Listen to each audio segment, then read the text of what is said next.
Letras malditas.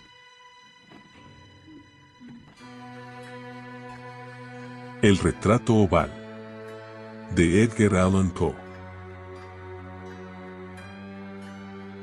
El castillo al cual mi criado se había atrevido a entrar por la fuerza antes de permitir que, gravemente herido como estaba, pasara yo la noche al aire libre, era una de esas construcciones en las que se mezclan la lobreguez y la grandeza, y que durante largo tiempo se han alzado ceñudas en los Apeninos, tan ciertas en la realidad como en la imaginación de Miss Radcliffe.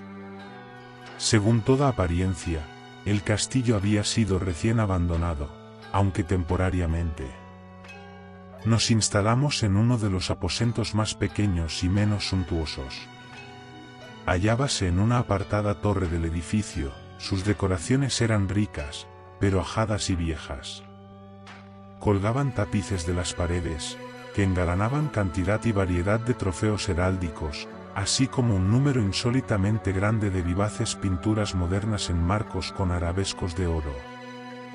Aquellas pinturas, no solamente emplazadas a lo largo de las paredes sino en diversos nichos que la extraña arquitectura de este castillo exigía, despertaron profundamente mi interés, quizá a causa de mi incipiente delirio. Ordené, por tanto, a Pedro que cerrara las pesadas persianas del aposento, pues era ya de noche, que encendiera las bujías de un alto candelabro situado a la cabecera de mi lecho y descorriera de par en par las orladas cortinas de terciopelo negro que envolvían la cama.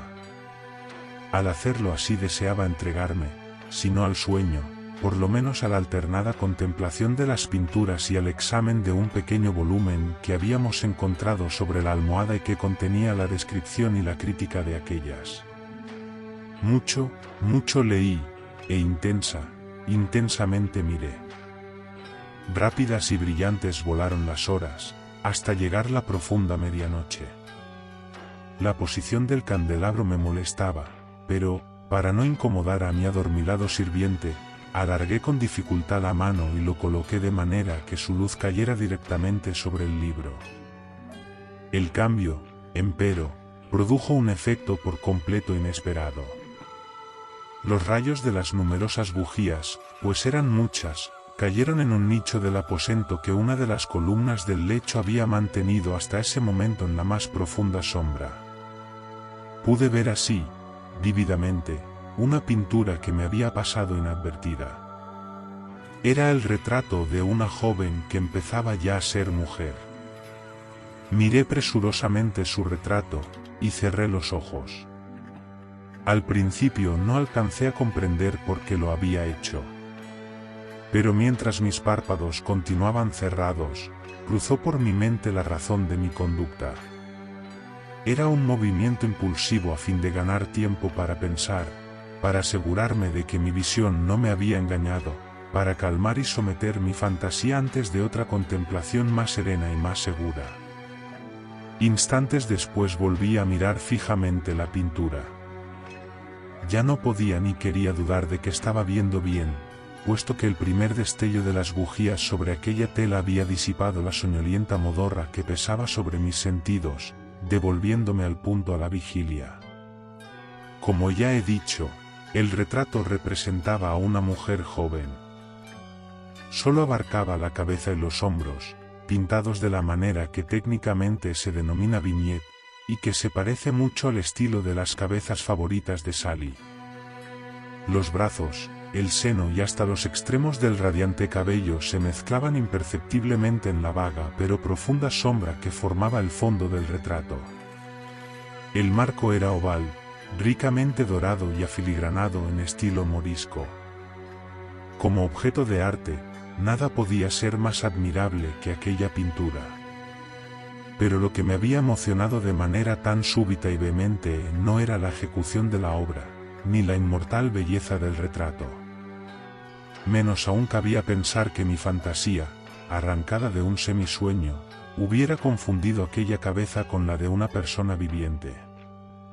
Inmediatamente vi que las peculiaridades del diseño, de la viñeta y del marco tenían que haber repelido semejante idea, impidiendo incluso que persistiera un solo instante. Pensando intensamente en todo eso, me quedé tal vez una hora, a medias sentado, a medias reclinado, con los ojos fijos en el retrato. Por fin, satisfecho del verdadero secreto de su efecto, me dejé caer hacia atrás en el lecho. Había descubierto que el hechizo del cuadro residía en una absoluta posibilidad de vida en su expresión que, sobresaltándome al comienzo, terminó por confundirme, someterme y aterrarme. Con profundo y reverendo respeto, volví a colocar el candelabro en su posición anterior. Alejada así de mi vista la causa de mi honda agitación, busqué vivamente el volumen que se ocupaba de las pinturas y su historia. Abriéndolo en el número que designaba al retrato oval, leí en él las vagas y extrañas palabras que siguen. Era una virgen de singular hermosura, y tan encantadora como alegre. Aciaga la hora en que vio y amó y desposó al pintor. Él, apasionado, estudioso, austero, tenía ya una prometida en el arte, ella, una virgen de sin igual hermosura y tan encantadora como alegre, toda luz y sonrisas, y traviesa como un cervatillo, amándolo y mimándolo, y odiando tan solo al arte, que era su rival, temiendo tan solo la paleta, los pinceles y los restantes enojosos instrumentos que la privaban de la contemplación de su amante. Así, para la dama, cosa terrible fue oír hablar al pintor de su deseo de retratarla. Pero era humilde y obediente, y durante muchas semanas posó dócilmente en el oscuro y elevado aposento de la torre, donde sólo desde lo alto caía la luz sobre la pálida tela. Mas él, el pintor, se vanagloriaba de su trabajo, que avanzaba hora a hora y día a día.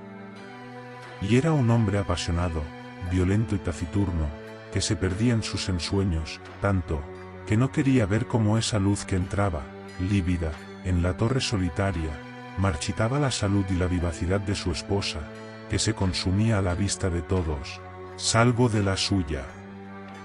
Mas ella seguía sonriendo, sin exhalar queja alguna, pues veía que el pintor, cuya nombradía era alta, trabajaba con un placer fervoroso y ardiente, bregando noche y día para pintar a aquella que tanto le amaba y que, sin embargo, seguía cada vez más desanimada y débil. Y, en verdad, algunos que contemplaban el retrato hablaban en voz baja de su parecido como de una asombrosa maravilla, y una prueba tanto de la excelencia del artista como de su profundo amor por aquella a quien representaba de manera tan insuperable. Pero, a la larga, a medida que el trabajo se acercaba a su conclusión, nadie fue admitido ya en la torre, pues el pintor se había exaltado en el ardor de su trabajo y apenas si apartaba los ojos de la tela, incluso para mirar el rostro de su esposa. Y no quería ver que los tintes que esparcía en la tela eran extraídos de las mejillas de aquella mujer sentada a su lado. Y cuando pasaron muchas semanas y poco quedaba por hacer, salvo una pincelada en la boca y un matiz en los ojos, el espíritu de la dama osciló, vacilante como la llama en el tubo de la lámpara.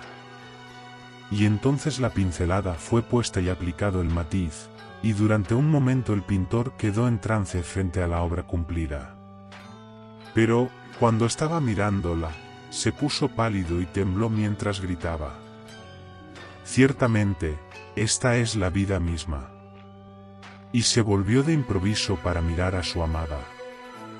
Estaba muerta.